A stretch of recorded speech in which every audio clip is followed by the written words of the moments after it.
So we are inviting Jane, Chi, and friends in for the next segment. And Jane, could you introduce yourself and your panelists?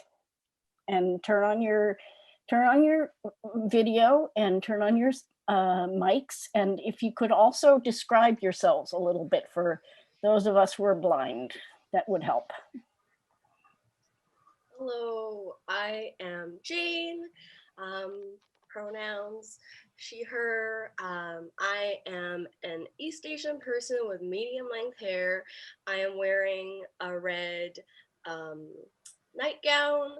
There is a gray towel behind me, and there are two doors behind me, and I'm sitting on a black office chair, and I have these large glasses on.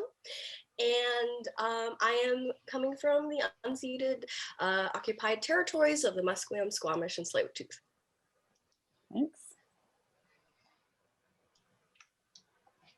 Hi, I'm Brianna. I am I'm a white woman with like light brown hair, which is like I'm doing a vintage look right now.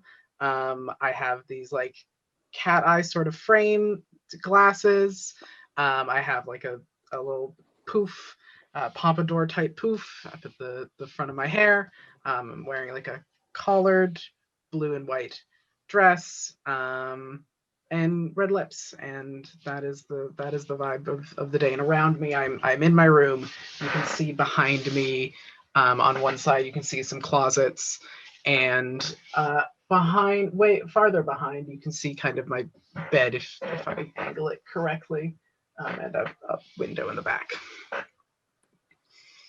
Okay. Hello, everybody. My name is Sunny. I am wearing this gray top with white ribbons, and also a blanket. I'm Asian, I have pale skin and black hair, and I'm wearing thin brown glasses. And I've got a big tattoo on my right arm. Okay. Should we start? Oh, sorry. And I'm sitting on this light green couch, and there's a blank white wall behind me. Okay. And should we start introducing each other now? Yes, please. Thanks. All right. Thank you so much, everyone on tech and all of our interpreters. We appreciate and love you so much. I'm going to start by introducing Brianna. I am a big fan of her work, and I'm here to interview her and interview Jane and get interviewed myself because, hey, no one else is going to do it. So Brianna is a podcaster, and even though she is a podcaster, she is very much opposed to the podcasting industrial complex. She's currently broadcasting from the unceded Squamish, Musqueam, and Tsleil-Waututh territories, and she uses she, her pronouns, but in like a really cool way. Over and out. Thank you very much for the introduction. I would love to get a chance to interview, again, huge fan of her work, Jane. Jane is a poet, a writer, an editor, and very importantly, an oat milk cold brew fan. That's, I think, crucial to understanding the kind of body of work that Jane has. Jane is broadcasting from the occupied homelands of the Squamish, Musqueam, and Tsleil-Waututh peoples. And Jane also uses she, her pronouns, but in like a non-binary way. Okay, next up, we have the wonderful Sunny, who is broadcasting from traditional Tsawwassen and Musqueam homelands. Their biggest accomplishment is getting fellow psychiatric inpatients to join along in a group rendition of Evanescence's 2003 smash hit, Bring Me to Life. Sunny uses they, them pronouns when in the wheelchair, and its pronoun when not.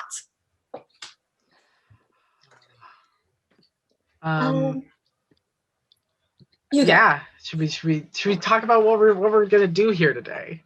Yes. Would you like to do the introductions? Sure. So the thing that we're kind of setting up, we're gonna do here today is we're gonna be doing a bunch of jokes, a bunch of bits, You know, might have things from other people jumping in. We're happy to yeah, do some collective tomfoolery. And yeah, so the tone is gonna be like fun, a little bit petty, a little bit you know, we're gonna be having fun. So, welcome everybody to the joke section with the gals. By the way, the gals does stand for gallows humor. Yeah. It's we're having fun here at the gallows. You can see, you know, have a great time. Yeah. Excellent. So, Brianna, could I ask you about your look of the day? What inspired it? Well, see, I was thinking, you know, if eugenics is coming back, right, you know, may as well bring back the looks of the last time it was so popular. You know, Bill C7 is, as we know, clearly a eugenicist piece of legislation. So I'm really bringing back the 40s, 50s vibe. That's what I'm really trying to do.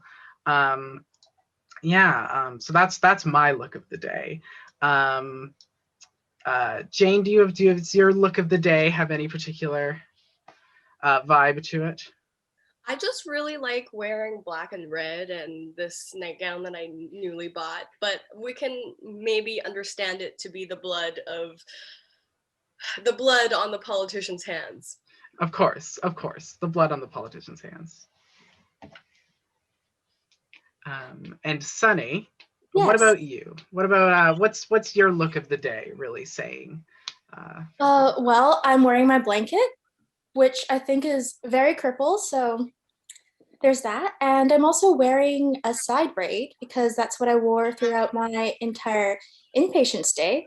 And that's also what everyone else wore if I got my hands on them, like with consent, because instead of getting treatment, we just hung around and braided each other's hair. Hell yeah. It's incredible. What kind of treatment were you in for? Well, funnily enough, my treatment involved getting put in a wheelchair inaccessible room, getting my wheelchair and glasses taken away, and being lied to about my medication. So, you know, the usual. Yeah, basically what you'd expect. Yeah.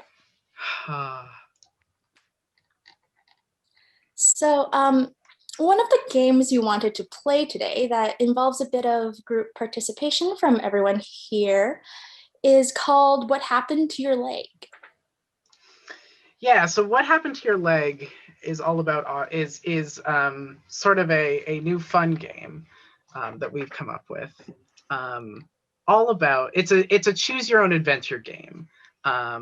It's what we need from the folks in chat is potential suggestions for hazards for us to encounter, because we are together going to go on a journey of the way that we definitely totally absolutely ended up disabled.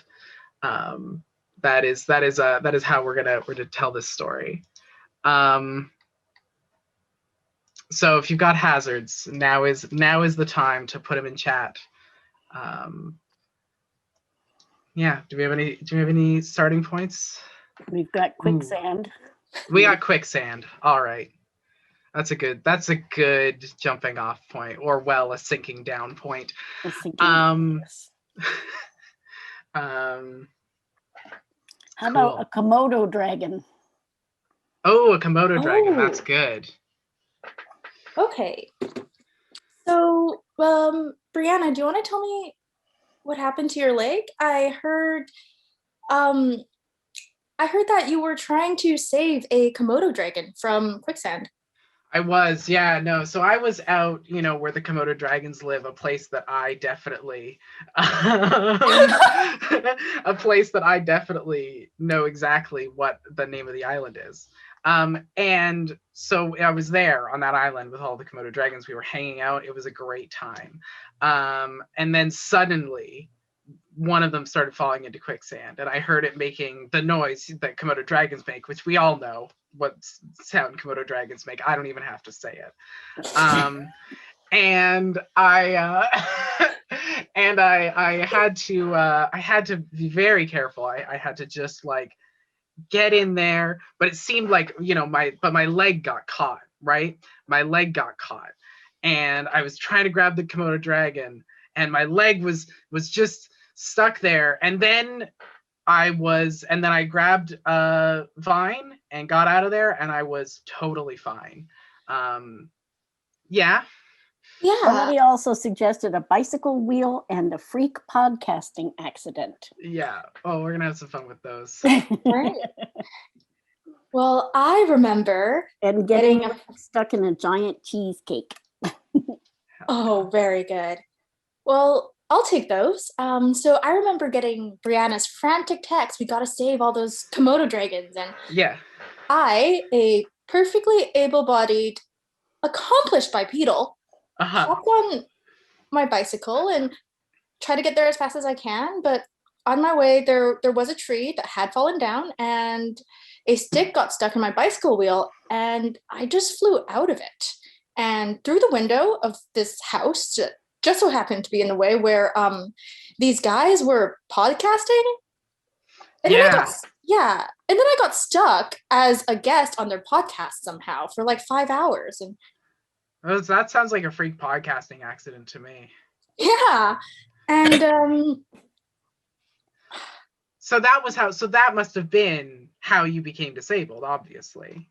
Well, no, I was actually perfectly fine. And the guys were nice enough to give me a lift home. We stopped by the bakery, actually, but then I fell into the vat of cake mix. Oh, so then I got both my legs stuck in a giant cheesecake. But then I was fine because I just ate my way out.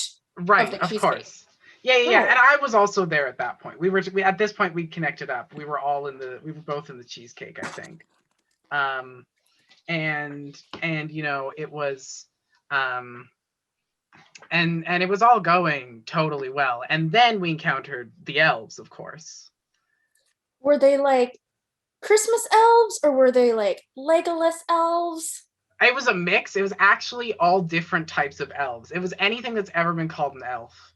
And so some of them were just some of them were just normal people with elf ears tacked on. So it was all different types of elves. And they were like, oh, you better come into the kitchen and help us out. And it was a crazy kitchen. Do you remember the experience? Yeah. To escape the kitchen, we actually had to like blow up all of these pastry bags and light a fire under them and use those as hot air balloons to get out of there, because the elves were like, take this, take that. And I was like, I only got so many arms and I'm not disabled yet, so I don't have a lap to put things on. Exactly. And I was like, yeah, I love these two hands that I both have the ability to hold things in, because I don't walk with a cane because I'm able-bodied. And but there's only so much I can carry. So we did in fact have to get those parachutes rolling. And we had a plan, is the thing. At this point, we had a plan. Crown state relations in Canada.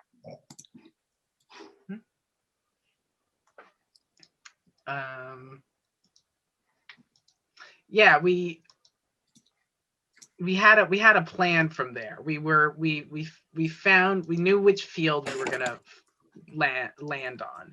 You know, we knew there was this nice, soft, easy field, and we were gonna fly down into it. But then, Sunny, as we know, you know, the wind took us off to a different place.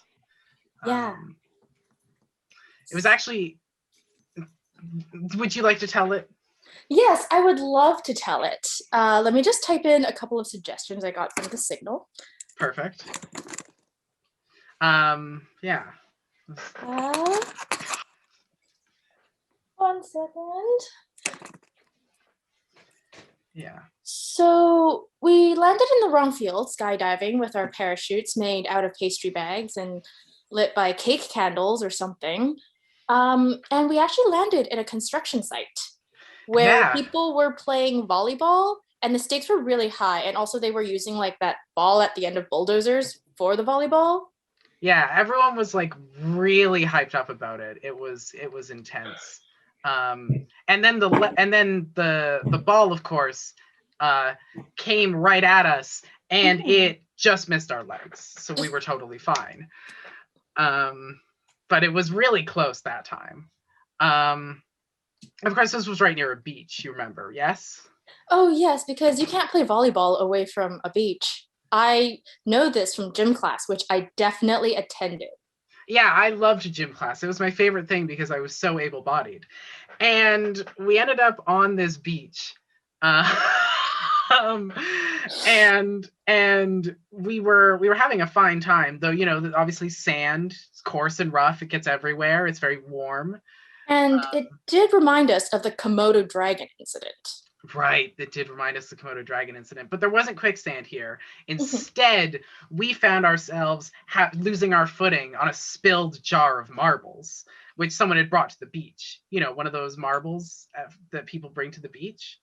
The beach marbles. Yeah, beach marbles. We all know about beach marbles. And we were certain, we were going to fall, but we were totally fine. Once again, totally fine. Because I wasn't familiar with the beach marbles back at that time, I had to look it up at the local library, and the local library was just one very, very large dictionary. Yeah. And I threw out my back trying to open up the covers, but I took some bed rest. I went to the hospital where they were like, "Oh, you're in pain? Let us treat that." And that totally happens. Yeah, but I was totally fine after that. My back was fine. And do you want to take the next one? Yeah, absolutely. Because then, we kind of, we came out of the hospital. You were totally fine. Back was just right, all good to go again. And then we, of course, planted face first into a kiddie pool full of pudding, which I got to say, it was pretty hard to get out of there. And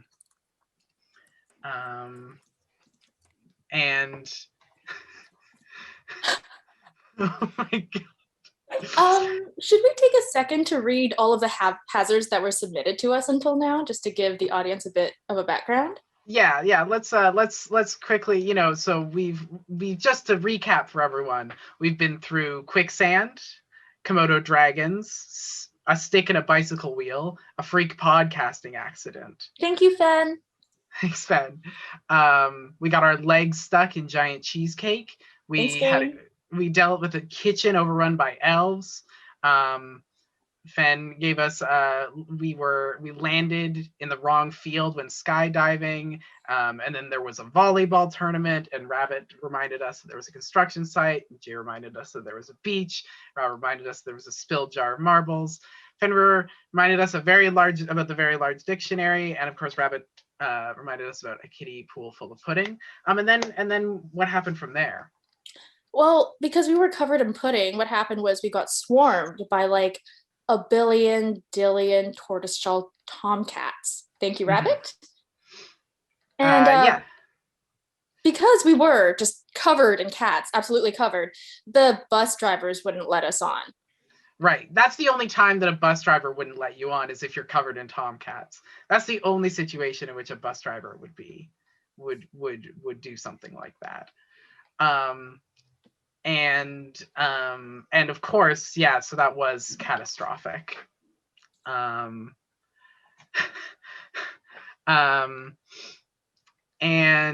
you know what? We did discover a treasure, and it's a treasure that no one has ever seen before or since. It's a pretty incredible treasure. I believe it was a briefcase. It was a briefcase, and we opened up the briefcase, and what was in the briefcase? Politicians' bills, including the unread consultations. That's incredible. You don't see that every day, and they certainly never see it. So that's really exciting for us. And we really didn't have it. We had no trouble from, we took the briefcase, and then we did the we just walked down the city street, saw briefly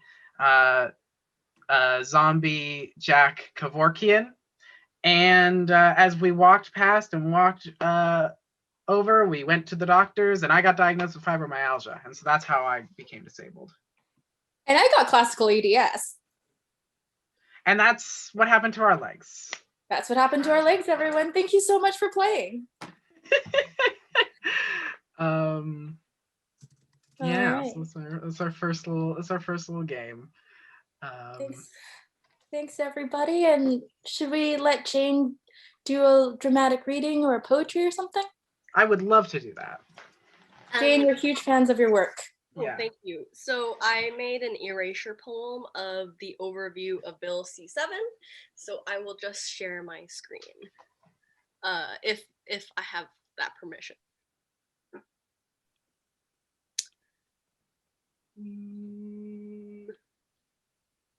Oh, yes. Okay, here it is. All right. Do you see what I see? Yep. Okay, great. Yes, so this is the overview. It's called Bill C7, an overview of available help. Competing individuals, illegible, for superior dying, they must be intolerable. Yep. Jane, would you like to briefly describe the screen you shared and tell us about your process? Oh, yes, sure.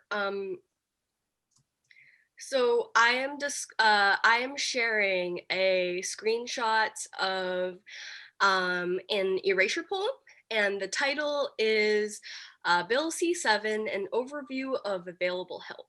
And so the words that are not erased are in the first paragraph, competing individuals eligible for superior. And then the second paragraph is dying, they must be intolerable. Copyright Jane Chi 20. Yeah.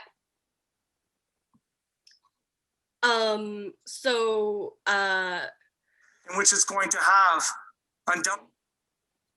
So I've been writing a few erasure poems here and there, and I feel like, you know, as people who make art and people who write poetry, basically everyone has the capacity to reclaim and like take the words that are foisted on us, and make it our own and find sort of like hidden meanings. And so erasure poetry is one of those fun ways to find the hidden meaning. And I thought that the word competing was very striking in the bill, and superior also included there, and that is also really striking for me, because the ways that certain kinds of bodies are considered superior in our society. White people, abled people, straight cis people are considered superior, and people who can work a 9-to-5 are considered superior. And so I thought that it was important to perhaps consider the idea of a superior kind of dying, or like a sort of like the way that government delegitimizes a certain kind of dying, but within the medical context, within like the professional, within the context of professional doctors or healthcare professionals who have these degrees. That is okay though, superior dying. And so, and the word illegible is also important, because the way that the government considers who is eligible for what kind of help. So the title, an overview of available help, considering the ways that the pandemic has really siloed us, has really shown us who the government prioritized. They prioritize multi-billion dollar corporations that extract from stolen indigenous lands. They prioritize hockey and people's second summer homes. So who's considered eligible to get sort of financial support or other kinds of support is always constantly being negotiated. And of course, also the word individuals, because this is a very individualizing process. It's never about the ways that the government has historically and continuously failed communities.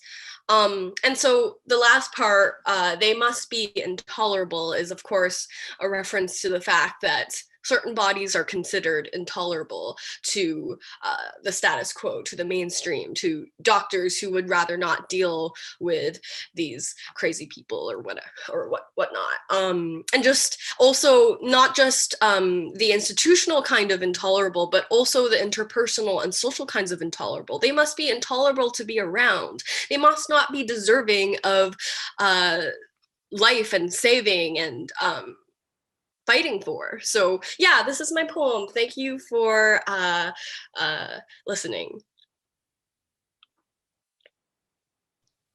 Thank you for sharing. Yeah, I really like the way that you cherry picked the words out of the text, because that's kind of what the government is doing with us, isn't it? They sure are. There is definitely a sort of, this one, but not this one, this one, but not this one, because they have a point to prove.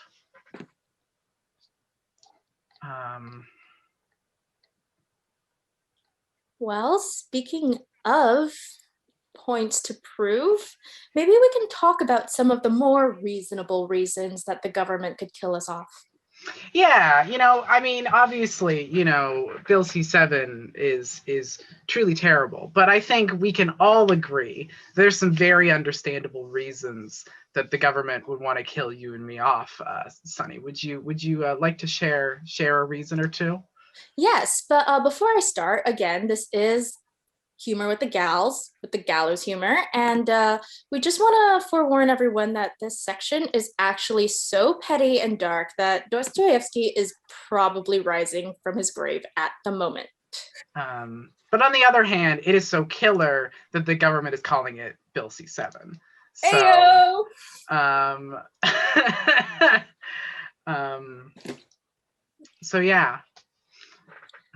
Well, one thing that I would want to say is reasonable, is that I think it's perfectly reasonable to offer medical assistance in death to people who are disabled, but otherwise, living quite happily, if not freely. If a wheelchair user is asking for a wheelchair accessible room in psychiatric inpatient, that's kind of asking way too much. We can deal with mental health, or we can deal with physical health. You're asking us to do both? Well, I mean, we are expanding Bill C-7 to include mental illnesses, as well-defined as that is. But we understand that asking for wheelchair accessibility in a psychiatric inpatient facility is too much. It's not that these people in charge are actively denying us access to self-care and washing and being able to open a door. It's just that they're like really, really busy with paperwork. So they do not have the time to be giving you a baby aspirin and your mental health meds. Yeah. They just and to be asked to be treated and it's tantamount to being asked to be treated with respect, which of course is not allowed. Of course, too much unreasonable expectations for certain. Yeah, I think it's totally reasonable. I mean, sometimes, I don't know about you, Sunny, but sometimes I go out into public, like on a bus or even just on the street, and I don't apologize to everyone that I see. What? For being visibly disabled in public. Yeah, and so like that I totally understand, you know, sometimes you just have to make clear what's not acceptable, and that obviously not acceptable behavior existing in public. I think another reasonable reason to kill us off is if we ask to be treated with dignity, because everyone knows that medical assistance in death is about death with dignity. It doesn't matter if we can't live with dignity. No, for sure. Yeah, no, I mean, listen, death should be dignified, as we know. But living, you know, sometimes not very dignified. I also, you know, I think something that's pretty clear is that like it's also, and how much dignity can we have if, you know, we are keep doing activism and going to protests and fight against things and push back against things and, you know, all of that sort of thing. You know, it would be much easier for them if we just didn't exist to do that sort of thing. Yeah, I think it's a perfectly reasonable reason to call us off if we're living too loudly, for example. Yeah, and with that, of course, I mean, you know, I have to also mention, of course, you know, I'm on disability assistance, and I know that involves a lot of paperwork for people. You know, they have to set up a lot of paperwork to make sure that only the right type of disabled are getting the right type of care at the right type of time in the right type of way. There's so much paperwork. It creates so much work for them. Hold on. You're getting care through PWD? Yeah, I know. It's sort of a freeloader moment. No, I mean, like, they're actually giving you the care? Well, you know, I don't want to sound ungrateful. You know, they're giving me some of what I need for sure.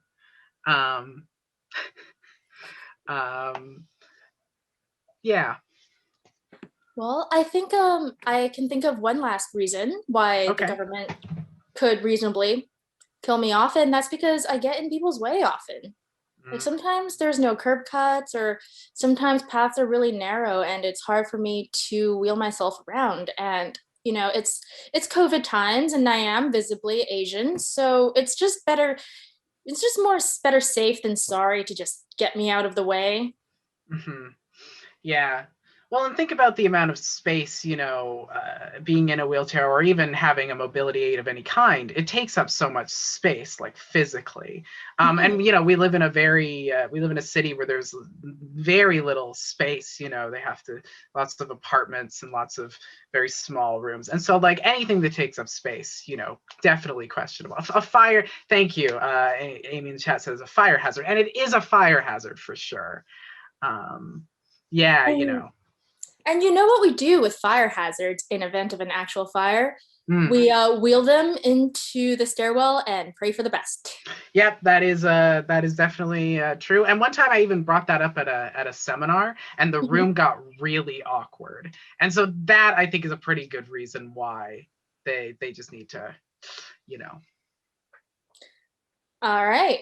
Well, thanks everyone for tuning in to Reasonable Reasons for the Government to C7 Us.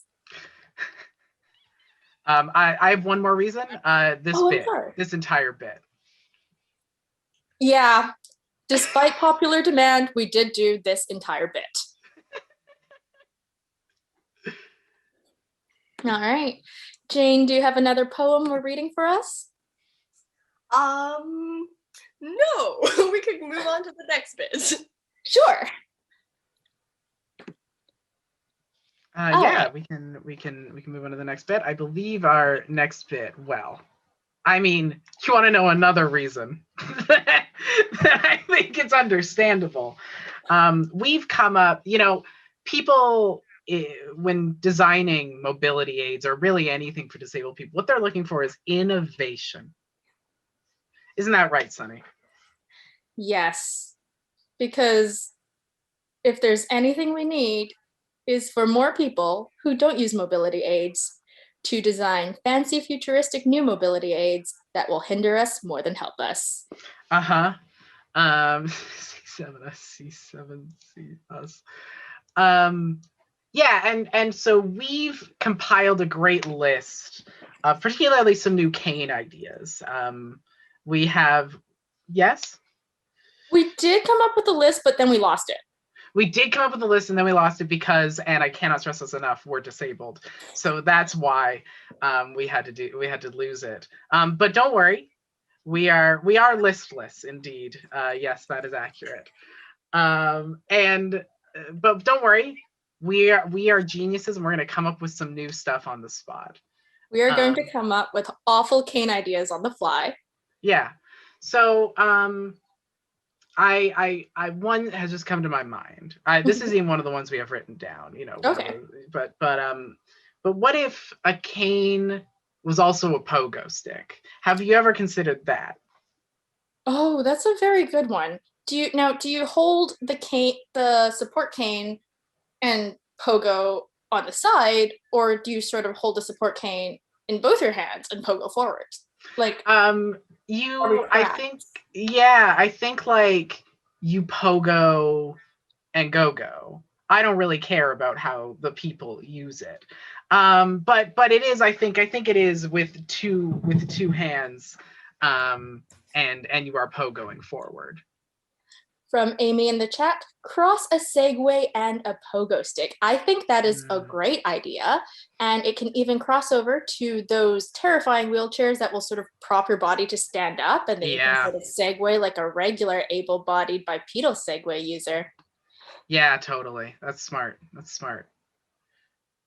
Speaking of such dynamic canes, such as pogo stick canes, I would like to bring up the idea of a support cane that has one caster wheel at the bottom. Ooh, yeah, I love that. Yeah, you just got to have that sort of thing. Yeah, if you just have that, it's sort of like a unicycle of a sort. A unicane. Unicane. We have some suggestions in chat. Jay Clover would like to suggest a baguette as a cane. And I think that's really great. I love that. Yeah. Fenrir would like to suggest a cane what flashes LEDs when you touch the ground with it, like kitty shoes. Oh yeah, you know, like those. But it flashes rapidly enough to trigger photosensitive seizures. Yeah, of course. We could also get it to flash blue and red to trigger PTSD. Yeah, I think the important part of the new kind of innovative mobility design is it has to be inaccessible for someone. Rabbit has suggested that paper straws would be a great cane. Well, that's finally one use for paper straws. Yeah, finally. We've discovered the perfect use for paper straws. Now, can we talk about the subsection of canes known as the cane gun? Because I think we have some innovations in this area. Right, because if you bring a cane to any sort of political protest, that does count as a weapon and you will be removed. Allegedly. Yes, it's true. So we were thinking, you know, obviously canes can shoot things. We know this. What if a cane could shoot smaller canes? What if a cane could shoot a gun that shoots even more canes? What if a cane could shoot canes that are guns that shoot canes that are guns that shoot bullets? What if we just taped a kitchen knife to the end of your cane so you could use it as a machete? It's sort of like a Roomba cane. You know, what if we had a Roomba cane where when you're not using it, it can just go around your whole house? That's a wheelchair. Oh, I see. But what if a cane was also a wheelchair, though? You know? Oh, well, what if I stood on my wheelchair and paddled myself around using canes? Then I think that would make me a skater. Ooh. Or even a cane that can, like, you know, just in case you're in water, You could use a cane to act as an oar. Oh, what if you had a cane that had like 3 prongs? No, that's Poseidon's trident. Dang it. Wait, it's amazing how often a cane turns into a trident. You wouldn't believe how often it happens in the studio. All right, so in the chat, we have some more cane suggestions. Thank you so much. From Amy, we have a cane cattle prod. And I think we all know how useful that can be.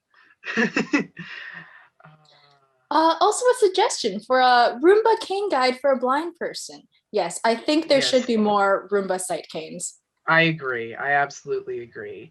Jane has suggested a cane made of Muji pens, which I think is a great idea.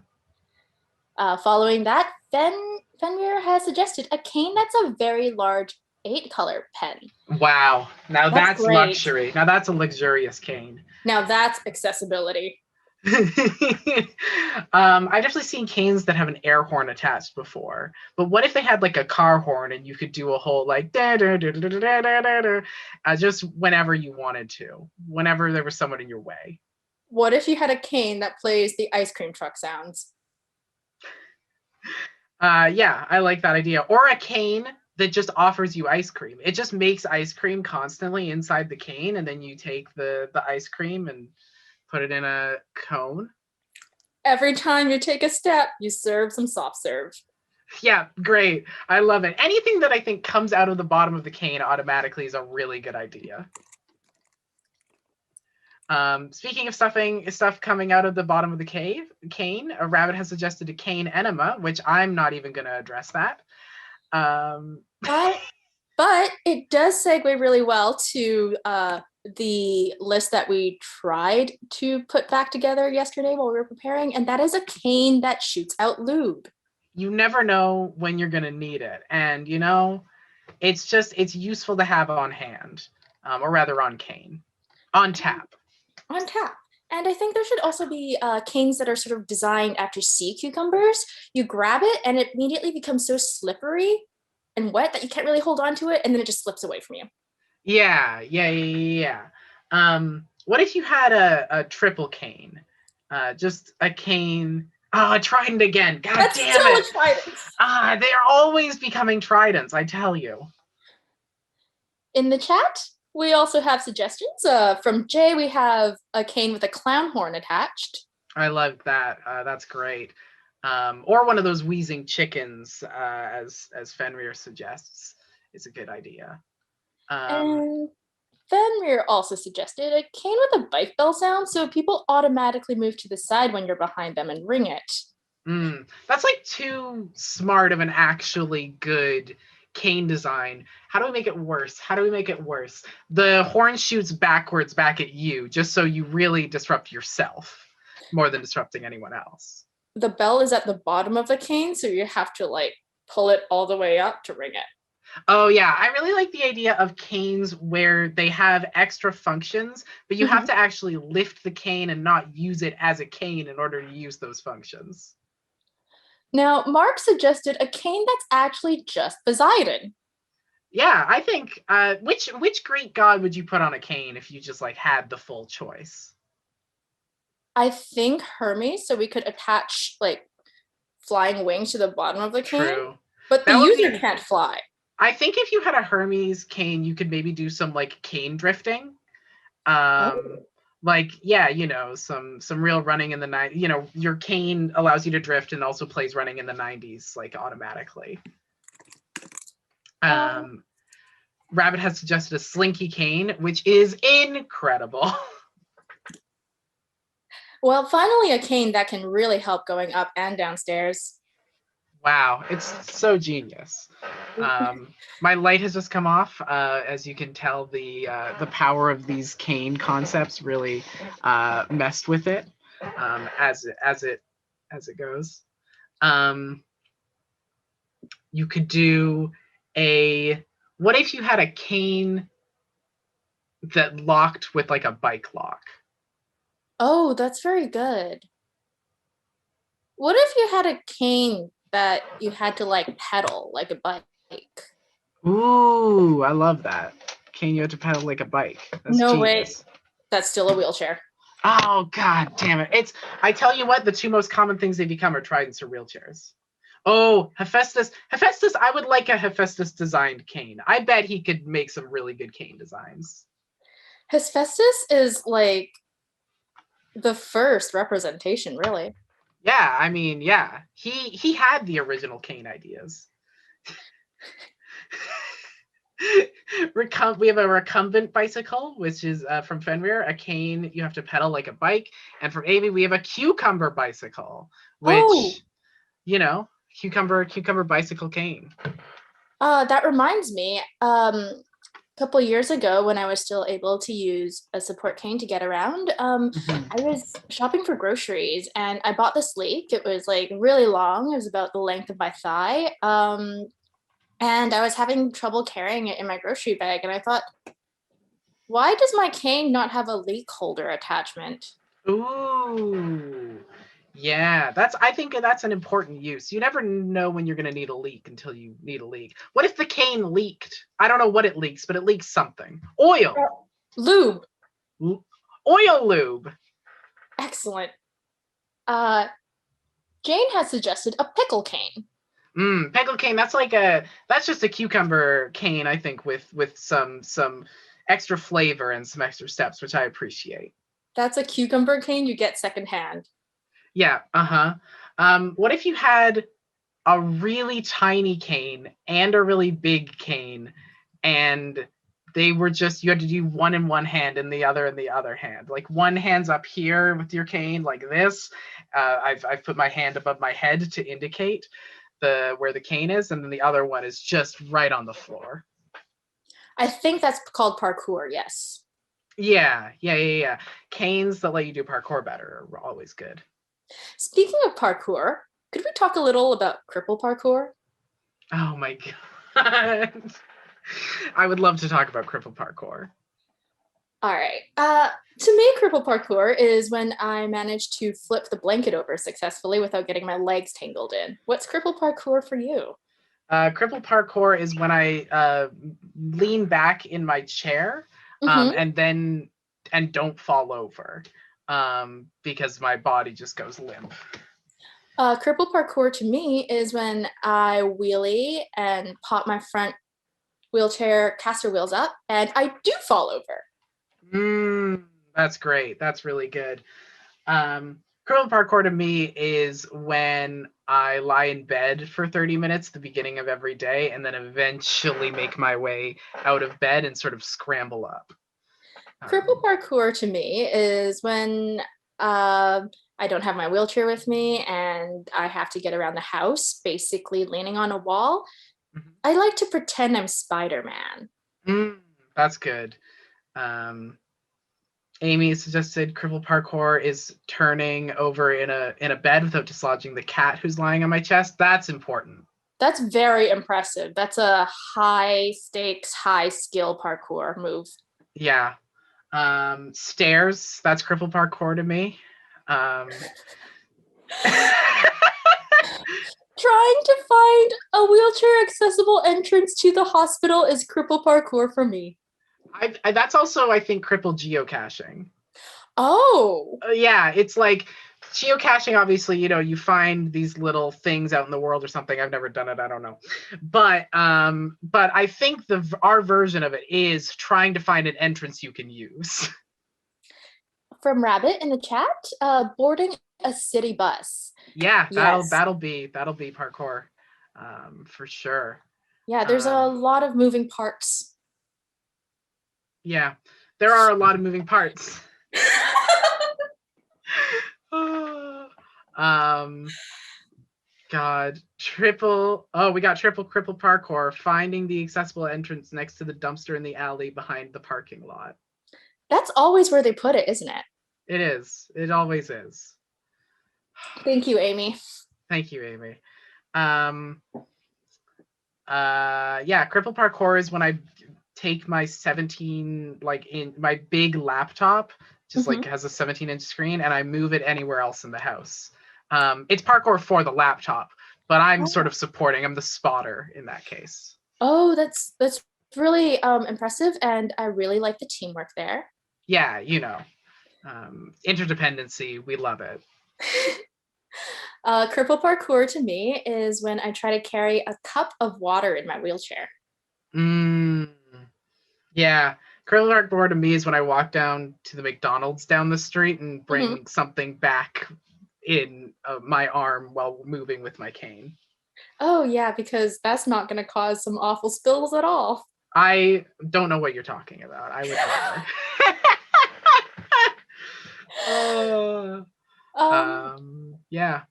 Speaking of cripple parkour and all the things that can go wrong, I just want to let everyone know that Brianna taught me how to use the cane, and not 3 seconds after she finished explaining, I accidentally whacked her with my cane. Oh, right. That did happen. That was hilarious. That actually did happen. Yeah, that did happen. Right. God. One last cripple parkour move, and it's from Amy in the chat. Brianna, do you want to read it? Absolutely. Blind parkour is trying to get on a bus when a stranger grabs the arm you're using to detect the height of the steps. You could do an entire parkour video on a bus. Thank you so much for sharing, Amy. And now I think we're going to hand it over to Jane, who is going to read a poem about ketchup chips. Excellent. Thanks. That was awesome. That was hilarious. I could listen to you two for a million hours. We would have a million hours to live if the government didn't have all of these policies. But anyway, so my poem is about bootlicking, and it is also called, the poem is called Ketchup Chip Wilson. And Chip Wilson is one of the many lovely bajillionaires in the city of Vancouver who get to live in a gigantic home while a lot of people in the city suffer. And what I'm trying to say is that everyone named Chip Wilson should hand over their money. Anyway, so here's my poem, Ketchup Chip Wilson. I sublimated my violent temper to give myself 50 orgasms in one night. I picked my eggshell towel from off the floor and made a leather jacket out of your Birkenstocks. I changed my name to Petty, just to change it back to Pretty Petty. I told myself I was enough times. My tongue fell off and I said, oh no, except it sounded more like a whoa.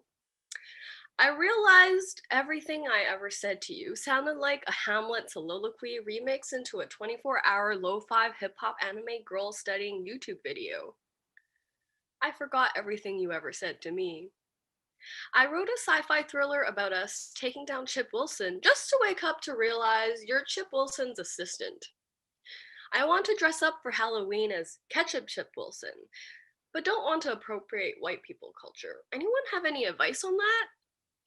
If I projected all my intergenerational trauma onto you, then why aren't you playing and selling out multiple nights in a row at VIF? I will never be a Christmas person, but this year you left me enough of you to weave a tinsel of saliva around my winter boots, as tired and stretched and ridiculous as an American Girl doll accessory hair ribbon. Thank you so much, Jane. I have never heard such a rapid fire of owns. Yeah, that was great. Incredible stuff. I think that on the last reference of the American Girl doll, I have a suspicion that the retail workers at Indigo, where they sell American Girl dolls, put more care into the disabled dolls that they have than the government gives care to us. Oh, yeah, absolutely. 100%. Goodness. So, Jane, I have a question for you. On average, how many ketchup chips do you eat per day? Wow, this is a call-out post. I thought. Is that what the red of your shirt represents? Yeah, it's like the stain of the ketchup chip. That it's like originally the nightgown was white, but I just ate like 20 bags of ketchup chips. Now, a bit of a cultural question. Do you eat your ketchup chips with disposable chopsticks, regular chopsticks, or your hands? I eat them with non-disposable chopsticks. Okay. And follow-up question, do you keep a special pair of chopsticks for eating chips and flaming hot Cheetos? Because we do.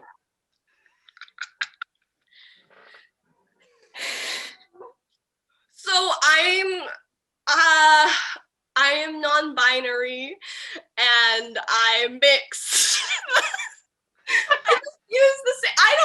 I don't do my dishes nearly enough to to have multiple. Anyway. Uh-huh. Thank you for sharing this vulnerable ketchup chip personal story with us. Yes, I love sharing my culture with everyone. Love it. Incredible. I believe I probably have to go in a couple of minutes, unfortunately. Well, it looks like you have been told to bill cease and desist. 7. We got the joke in. We did it, everyone. We did it. But, yeah, it's been fantastic. You know, obviously making lots of I'm gonna do the thing. You know, we've had a lot of fun here today. But and I'm just making sure. So we've had a lot of fun. What I've done here is I've gone to the back of my chair. Am I still hearable? Can people still hear me? Yes. Good. I've just turned the chair around, you know, like an after school special, just to say, you know, I've had a lot of fun here today. I'm gonna pop out. I think Jane and Sunny, y'all are hanging around for another half hour, but I just want to say, fuck Bill C7. That shit sucks and it's gonna kill a lot of people and destroy a lot of incredible things and culture and joy and those sorts of things that hopefully a bit of our comedy things have indicated in the direction of. But yeah, fuck Bill C7. That's my very special message. Yeah, we wrote these jokes while being very upset and like holding back tears. So imagine how much funnier we would be if we were in a laughing mood. Yeah, yeah. We would, yeah, if it weren't literally just us, yeah, thinking about the effects of what's happening here. I need to get down from this position. I forgot I'm disabled. That was a poor choice on my part.